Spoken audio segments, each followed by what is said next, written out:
Hi friends, ರೇವೂಸ್ ಕಿಚನ್ಗೆ ಸ್ವಾಗತ. ಇವತ್ತು ನಾವು ಮಾಡ್ತಾ ಇದ್ದೀವಿ ಎಗ್ಲೆಸ್ ವೆನಿಲಾ ಕೇಕ್. ಇದನ್ನ ಮಾಡ್ಕೊಳ್ಳೋದು ತುಂಬ ಸುಲಭ. ನೋಡಿ ಎಷ್ಟು ಚೆನ್ನಾಗಿ ಬಂದಿದೆ. ನೀವು ಇದೇ ಥರ ಮಾಡ್ಕೋಬೋದು, ಮನೇಲಿ ಟ್ರೈ ಮಾಡಿ. ಇದಕ್ಕೆ ಏನೇನು ಹಾಕಬೇಕು ಅಂತ ತೋರಿಸ್ತೀನಿ ನೋಡಿ. 2 ಕಪ್ ಮೈದಾ ತಗೊಂಡಿದ್ದೀನಿ.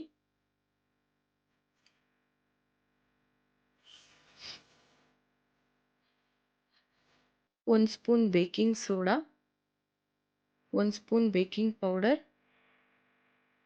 ಒಂದು ಚಿಟಕಿ ಉಪ್ಪು ಹಾಕ್ಕೊಂಡಿದ್ದೀನಿ. ಇದನ್ನು ಕ್ಲೀನಾಗಿ ಜರಡಿ ಮಾಡಿ ಇಟ್ಕೊಳ್ಳಿ ಸೈಡ್ಗೆ.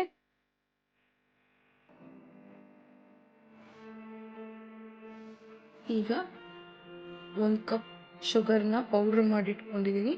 ಅದಕ್ಕೆ ವೆನಿಗರು, ವೆನಿಲಾ ಎಸೆನ್ಸು ಮತ್ತು ಎಣ್ಣೆ ಇಷ್ಟನ್ನು ಹಾಕಿ ಚೆನ್ನಾಗಿ ಬೀಟ್ ಮಾಡ್ಕೊಳ್ಳಿ. ಅಕಸ್ಮಾತ್ ನಿಮ್ಮ ಹತ್ರ ಬೀಟರ್ ಇಲ್ಲ ಅಂದರೆ ಮಿಕ್ಸಿ ಜಾರ್ಗೆ ಹಾಕ್ಕೊಂಡು ಚೆನ್ನಾಗಿ ರುಬ್ಕೊಂಡ್ಬಿಡಿ. ಆ ಶುಗರ್ ಎಲ್ಲ ನಿಮಗೆ ಕ್ರೀಮಿ ಥರ ಕಾಣಬೇಕು. ಆ ಥರ ಮುಟ್ಟು ನೋಡಿ, ಕ್ರೀಮ್ ಥರ ಕಾಣಿಸೋ ಥರ ರುಬ್ಕೋಬೇಕು.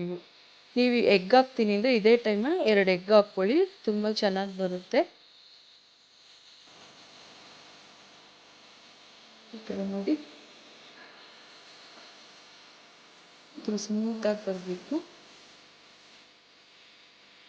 ನೆಕ್ಸ್ಟು ನಾವು ಪೌಡ್ರನ್ನೆಲ್ಲ ಜರಡಿ ಮಾಡಿ ಇಟ್ಕೊಂಡಿದ್ವಲ್ಲ, ಅದನ್ನು ಹಿಟ್ಟೆಲ್ಲ ನೀಟಾಗಿ ಮಿಕ್ಸ್ ಮಾಡ್ಕೋಬೇಕು. ನಿಮ್ಗೆ ಎಕ್ಸ್ಟ್ರಾ ಏನಾದರೂ ಹಾಲು ಬೇಕಾದರೆ ಹಾಕ್ಕೊಂಡು ಮಿಕ್ಸ್ ಮಾಡ್ಕೊಳ್ಳಿ. ಸ್ವಲ್ಪನೇ ಹಾಕ್ಕೊಂಡು ಮಿಕ್ಸ್ ಮಾಡ್ಕೊಳ್ಳಿ.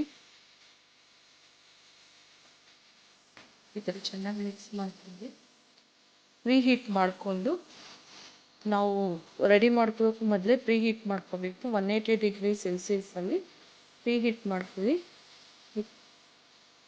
ಈ ಥರ ಮಿಕ್ಸ್ ಮಾಡ್ಕೋಬೇಕು. ನೋಡಿ ಯಾವ ಥರ ಕಾಣ್ತೀವಿ. ನನ್ನ ಹತ್ರ ಮಿಲ್ಕ್ ಮೇಡ್ ಇತ್ತು, ಅದನ್ನು ಸ್ವಲ್ಪ ಆ್ಯಡ್ ಮಾಡ್ಕೊತೀವಿ. ಇದು ಆಪ್ಷನ್, ನೀವು ಬೇಕಾದರೆ ಹಾಕ್ಕೊಳ್ಳಿ, ಬೇಡ ಅಂದರೆ ಸ್ಕಿಪ್ ಮಾಡಿ. ಈ ಥರ ನಾವು ಯಾವ ಕೇಕ್ ಟ್ರೇನ ತೊಗೊತಿದ್ದೀವೋ ಅದಕ್ಕೆ ಸ್ವಲ್ಪ ಗ್ರೀಸ್ ಮಾಡ್ಕೋಬೇಕು. ಎಣ್ಣೆ ಸವರ್ಬಿಟ್ಟು ಹಿಟ್ಟು ಹಾಕ್ಕೊಂಡು ಗ್ರೀಸ್ ಮಾಡ್ಕೊಳ್ಳಿ ಈ ಥರ. ಮತ್ತು ನಾವು ಏನು ಮಿಕ್ಸ್ ಮಾಡಿ ಇಟ್ಕೊಂಡಿದ್ವಲ್ಲ ಕೇಕ್ ಮಾಡೋಕ್ಕೆ, ಅದನ್ನು ನೀಟಾಗಿ ಹಾಕ್ಕೊಂಡು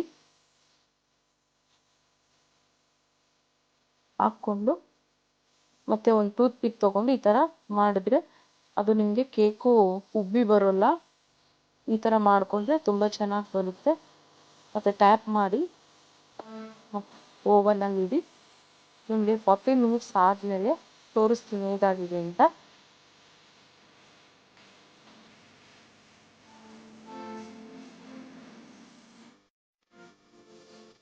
ನೋಡಿ ಎಷ್ಟು ಚೆನ್ನಾಗಿ ಇದೆ. ಈ ಥರ ಗೋಲ್ಡ್ ಕಲರ್ ಬರೋ ತನಕ ಚೆನ್ನಾಗಿ ಇಟ್ಕೊಳ್ಳಿ. ಈ ಥರ ಟೂತ್ ಪಿಕ್ ತೊಗೊಂಡು ನೋಡ್ಕೊಳ್ಳಿ, ಅಂಟಿಲ್ಲ ಅಂದರೆ ಕೇಕ್ ರೆಡಿ ಆಗಿದೆ ಅಂತ. ತಣ್ಣಗೆ ಆರಕ್ಕೆ ಬಿಡಿ, ಆಮೇಲೆ ಕಟ್ ಮಾಡ್ಕೊಳ್ಳಿ. ಈ ಥರ ಮಾಡಿಕೊಡಿ, ಮಕ್ಕಳಿಗೆ ತುಂಬ ಇಷ್ಟ ಆಗುತ್ತೆ.